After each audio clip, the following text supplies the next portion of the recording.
Welcome to The Morning After with Martin Nolan and Jason Weitzman.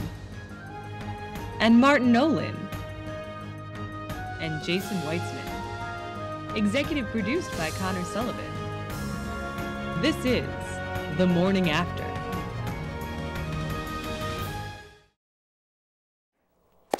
Welcome to The Morning After. So happy to be here in 2012. You know, I really didn't think I was going to make it this far. I owe a lot of bad people a lot of bad things, but luckily I was able to clear up a lot of it in late December and hopefully buy myself another 6 months. Speaking of which, let's welcome our new stage manager, Gino.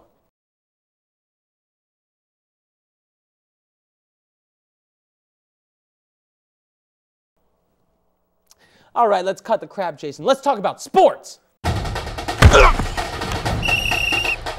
Touchdown.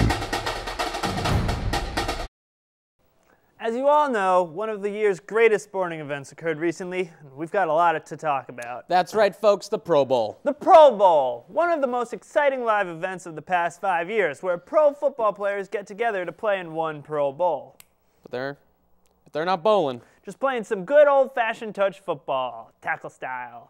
So let's start with the thing that everyone's been talking about, which is Cam Newton's performance. Oh, just awful. 3 interceptions in the biggest game of the year. He cannot compete in this league. I'm declaring Cam Newton officially washed up.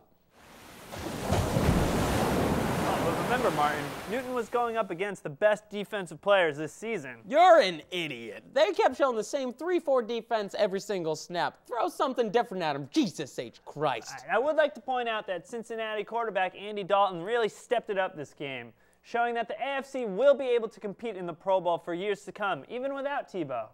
Compete? You want them to just compete?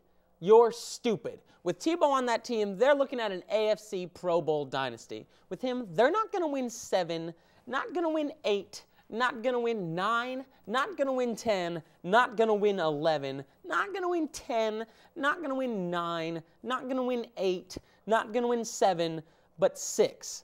They will win 6 Pro Bowls. Stupid. But let's not forget about Brandon Marshall, who set a Pro Bowl record with 4 touchdown receptions, which I would think we can both agree is the greatest sports performance of all time. And for which we can give the Morning After Award for Morning After Athlete of the Century. Real worthy follow-up to last century's winner, Sammy Sosa. All right, Martin, time to wrap it up. Let's hear it. Who's your pick for next year's Pro Bowl? You know, I think the AFC still has that solid core of veterans, and next year will be the year that defense really prevails in the Pro Bowl. That's why I'm going AFC 13, NFC 8. Well, folks, you heard it here first. Also, the score of the Super Bowl was Giants 21, Patriots 16.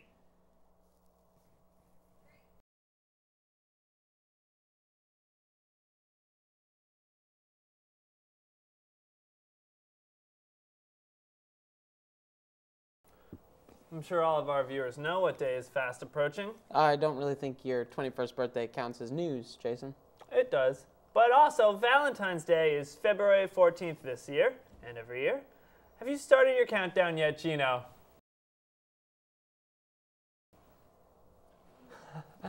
He's a regular Andy Richter. Never heard of him.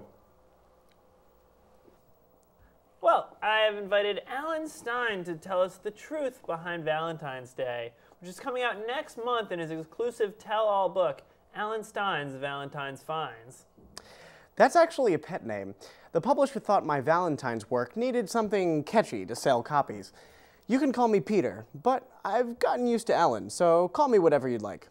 I'm gonna go with Larry. So, Larry, I thought I knew everything about Valentine's Day, but I hear that you've uncovered some secret truths about it? Well, Valentine's Day as we know it is wrought with historical misrepresentation. St. Valentine, as claimed by the Catholic Church, probably never existed, and the miracles that he performed were clearly the work of Cupid. Oh, I've never heard that before. Keep going.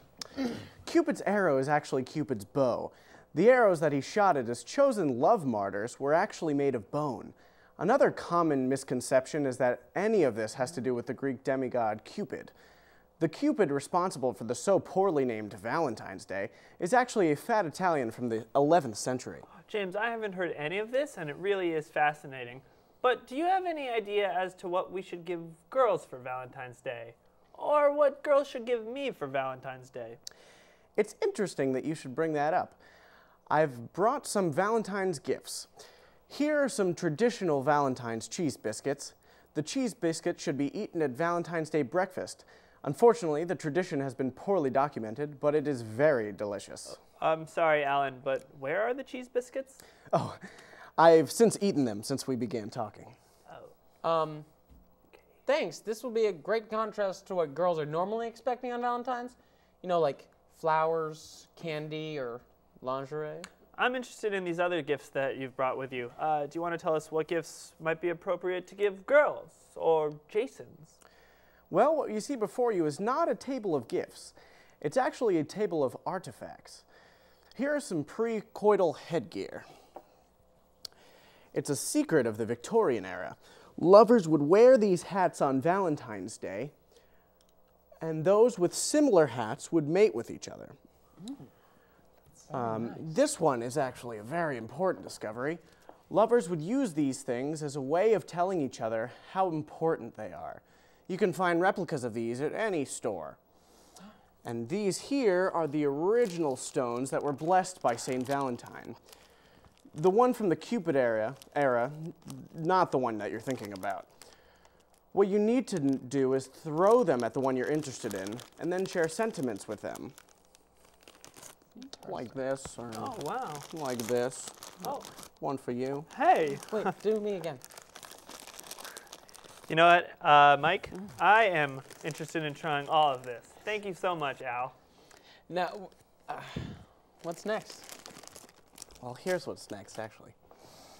Jason? Yes. Oh, whoa, no, what is this? It's a Valentine's Day thing. Oh, of course. We have to. Yeah. No, I get it. We don't want to disrespect the tradition. No. No. I mean, see, you hold this, Okay. and then I'll throw these at you. Okay. We can all take some. Okay, thank you. Just throw them at each other I'm like that. I- Great. It feels like we're just part of something that's. Yes, a Deeper. rich tradition. Yeah, deeper. Deeper than yourself. Oops. Oh. Does that have any significance?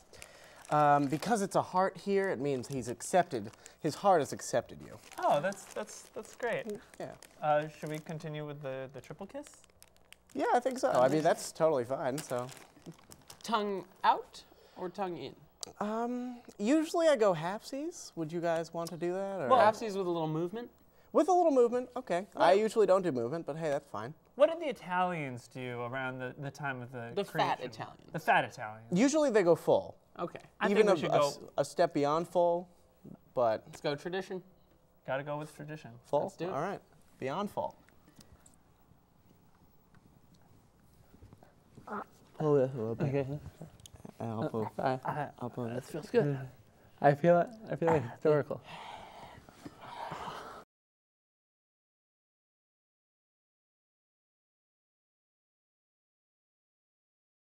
As many of you know, the Academy Awards are right around the corner. What movie do you think will win, Gino?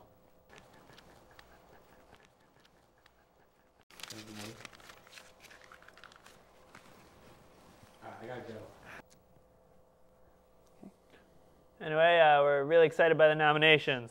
Jason, Shia LaBeouf wasn't nominated for his role in Transformers 3? Never mind. No longer excited. Who are we interviewing now? Well, we're now joined by the director of the critically acclaimed film The Artist, which is nominated in several Oscar categories, including Best Picture and Best Director. The movie is an homage to the silent era in film. It's a love letter to cinema of old. Thank you so much for joining us, Mr. Hazanavicius. May I call you Michael? Actually, it's pronounced Michel. Actually, it's pronounced Michel, like the girl. Are you sure it's not Michael? I am French. My tongue works better than yours. We take great pride in our pronunciation. It's Michel.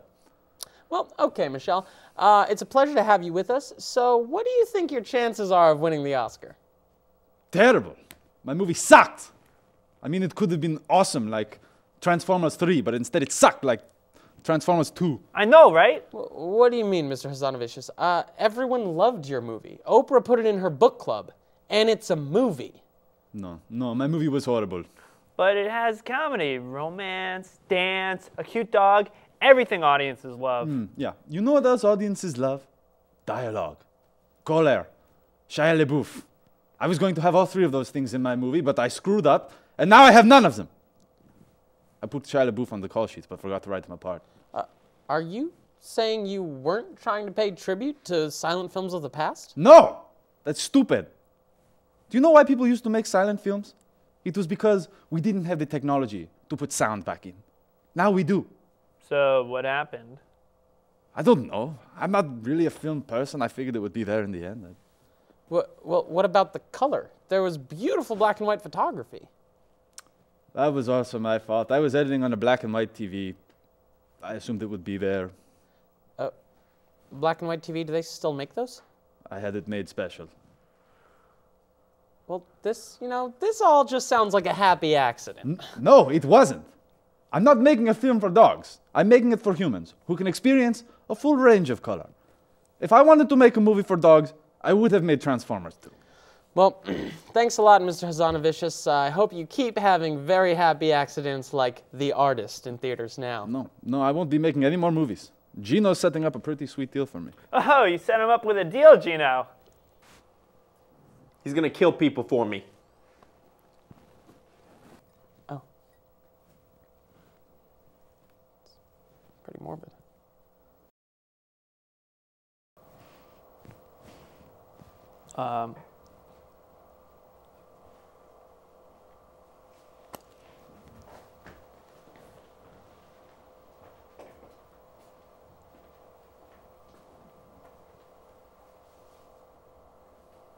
Is this a message? Shh, just wait. Okay, he's gone. He'll be back. He will? He will be back. I'm a little rattled, I'm gonna be honest. I don't know if I can close this out. Where'd you get those props? Like the Valentine's ones. Like the bra, mostly the bra. I understand where you would get the others, but where did that come from? The props department. Props department. Yeah. We don't have a props department? We don't? No, we don't. We don't have a props department? No. Oh yeah. I got it from the props room. Props room. The room with all the props. Yeah. The department. I don't know. No, it's still not. We still don't have that. I don't know where it is per se. Okay. So how did you get it? I had one of our PAs just make a run to the props room. Did one of you get him a bra from the props room? Jimmy did. Jimmy. No, Look. there's no one named Jimmy over there. Jimmy said yeah. I heard him say Nope. yeah. Nope. There's no one over there. Oh yeah. Yeah. Where is Jimmy?